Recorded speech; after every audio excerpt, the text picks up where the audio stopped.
Shalom dear my dear friends, நீங்க சந்தோஷமா இருக்கீங்களா? நன்மையும் ஆசீர்வாதமும் நிறைந்தவர்களாய் நாம் இருக்கிறோம். அதனால் நம்ம சந்தோஷமா இருக்கும்னு சொல்லி நான் இன்றைக்கு உங்களுக்கு நினைப்பூட்டுகிறேன்.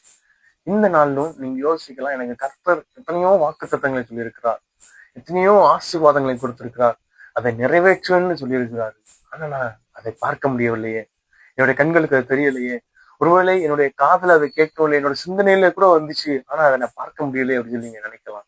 இன்றைக்கு தேவனாகிய கர்த்தர் நினைப்பூட்டுகிற வார்த்தை என்ன அப்படின்னா, சாராள் என்கிற ஆபிரகாமுடைய துணைவியாருக்கு தேவன் வாக்குரைத்தபடியே, தேவன் சொன்னபடியே கடாட்சித்து நிறைவேற்றினார். தேவன் சாராளுடைய வாழ்க்கையில் சொன்ன வாக்கு தத்தத்தை நிறைவேற்றினார்.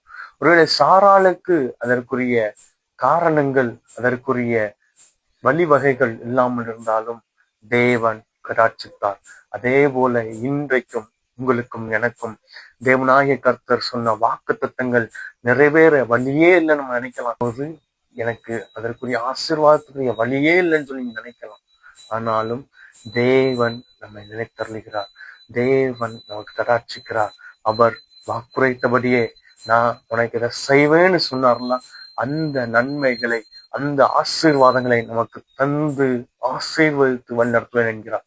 எனவே அவருடைய வார்த்தை விசுவாசிக்கிறவர்களாய், சாராளுக்கு செய்த தேவன், சாராளை கடாட்சித்த தேவன், சாராளுக்கு வாக்கு தத்தம் பண்ணதை நிறைவேற்றின தேவன் நமக்கும் செய்வார் என்பதை உணர்ந்தவர்களாய் இந்த புதிய நாளை மகிழ்ச்சியோடு துவக்கும். தேவன் தம்மை ஆசீர்வதிப்பாராக. God bless you all.